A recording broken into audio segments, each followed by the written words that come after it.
കായിക മന്ത്രിയുടെ പേരിൽ വേറൊരു തള്ള്. നിങ്ങളൊക്കെ കാത്തിരിക്കുകയാണ്. മെസ്സി വരും കേട്ടോ, മെസ്സി ഇവിടെ വരും, കലൂർ സ്റ്റേഡിയത്തിൽ വരും, കലൂർ സ്റ്റേഡിയത്തിൽ വന്നിട്ട് ടിവിയിൽ കോമഡി ഷോ അവതരിപ്പിക്കും.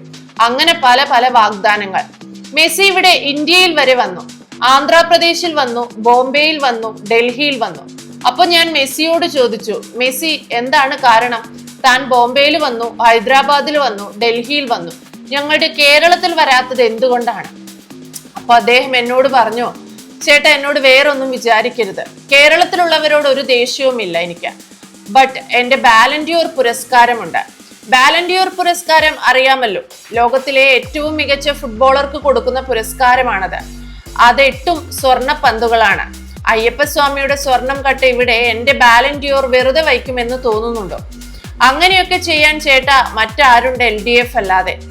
അങ്ങനെ ഇത്രയും പരാമർശങ്ങൾ കൊണ്ട് കേരള രാഷ്ട്രീയത്തിൽ ഒറ്റ ദിവസം കൊണ്ട് ട്രെൻഡിങ് ആവുകയാണ് സലീം കുമാർ.